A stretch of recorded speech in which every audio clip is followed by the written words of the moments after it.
നമസ്കാരം, ഭാരത് ലൈവിലേക്ക് സ്വാഗതം.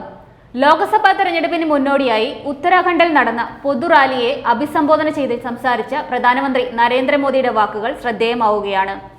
എല്ലാ കാലത്തും ജനങ്ങളുടെ പണം തട്ടിയെടുത്ത് ഭരിച്ച കോൺഗ്രസിന്റെ ചരിത്രം അവസാനിച്ചുകൊണ്ടിരിക്കുകയാണ്. ഇനി BJP സർക്കാരിന് കീഴിൽ രാജ്യവും രാജ്യത്തിന്റെ അതിർത്തികളും സുരക്ഷിതമാണെന്ന് പ്രധാനമന്ത്രി നരേന്ദ്രമോദി നമ്മളോട് ഉറപ്പു പറയുകയാണ്.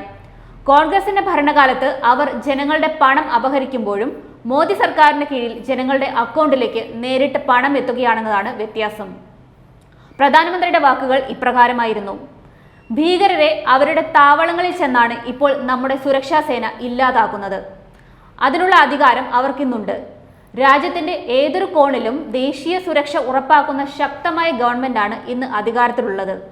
രാജ്യത്തെ ഓരോ ജനങ്ങളും ഇതിൽ അഭിമാനിക്കുന്നുമുണ്ട്. ഭീകരർ പാകിസ്ഥാനിലേക്ക് പലായനം ചെയ്താൽ ഞങ്ങൾ അവിടെ എത്തി ശത്രുവിനെ ഉന്മൂലനം ചെയ്യും. ഇന്ന് ഇന്ത്യക്ക് അതിനുള്ള കഴിവുണ്ട്. പാകിസ്ഥാന് നമ്മുടെ ശക്തിയെക്കുറിച്ച് അറിയുകയും ചെയ്യാം. കോൺഗ്രസിന്റെ ഭരണകാലത്ത് സൈനികർക്ക് ബുള്ളറ്റ് പ്രൂഫ് ജാക്കറ്റുകൾ പോലും ഉണ്ടായിരുന്നില്ല.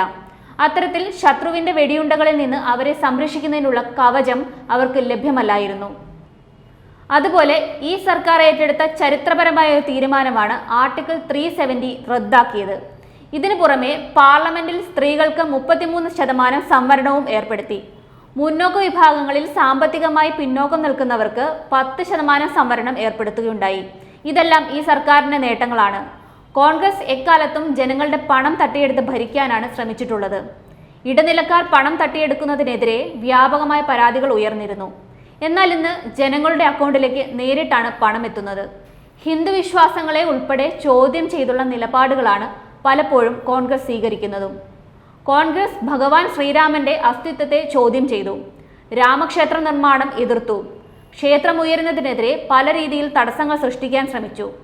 എന്നാൽ ക്ഷേത്രം ഉയർത്തിയവർ അതെല്ലാം മറന്ന് അവരെ പ്രാണപ്രതിഷ്ഠ ചടങ്ങിലേക്ക് ക്ഷണിക്കുകയുണ്ടായി.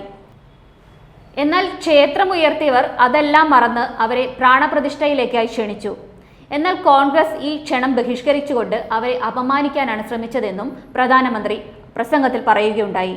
അതുപോലെ തന്നെ ഇന്ത്യയും ചൈനയും തമ്മിൽ ദീർഘകാലമായി നിലനിന്നിരുന്ന അതിർത്തി പ്രശ്നത്തിന് പരിഹാരം കാണണമെന്ന പ്രധാനമന്ത്രിയുടെ പ്രസ്താവനയോട് അനുകൂല നടപടി സ്വീകരിച്ചിരിക്കുകയാണ് ഇപ്പോൾ ചൈന. ഇന്ത്യ ചൈനയുമായി ചേർന്ന് പ്രവർത്തിക്കുമെന്നും ഉഭയകക്ഷി ബന്ധങ്ങളെ തന്ത്രപരമായ രീതിയിലും ദീർഘകാല വീക്ഷണത്തിലും സമീപിക്കുമെന്നും പരസ്പര വിശ്വാസം വളർത്തിയെടുക്കുകയും സംഭാഷണത്തിലും സഹകരണത്തിലും ഏർപ്പെടുമെന്നും ചെയ്യുന്നു. ഇരു രാജ്യങ്ങളും തമ്മിലുള്ള ബന്ധം ശക്തവും സുസ്ഥിരവുമായ ട്രാക്കിൽ എത്തിക്കുന്നതിന് അഭിപ്രായ വ്യത്യാസങ്ങൾ ഉചിതമായി കൈകാര്യം ചെയ്യുമെന്നും ഞങ്ങൾ പ്രതീക്ഷിക്കുന്നുവെന്നാണ് ചൈനയുടെ വക്താവ് പറഞ്ഞത്. പ്രധാനമന്ത്രി നരേന്ദ്രമോദിയുടെ ഭരണത്തിൽ അദ്ദേഹം പറഞ്ഞതുപോലെ തന്നെ നമ്മൾ എല്ലാവരും സുരക്ഷിതരുമാണ്. ചൈനയുമായുള്ള നല്ല ബന്ധം ആഗ്രഹിക്കുമ്പോഴും രാജ്യങ്ങളുടെ അതിർത്തികളുടെ അവസ്ഥ സാധാരണമായി തുടരുന്നിടത്തോളം കാലം ചൈനയുമായുള്ള ബന്ധത്തിൽ സാധാരണ നില പുനഃസ്ഥാപിക്കാൻ കഴിയില്ലെന്ന് ഇന്ത്യ വ്യക്തമാക്കിയിട്ടുമുണ്ട്.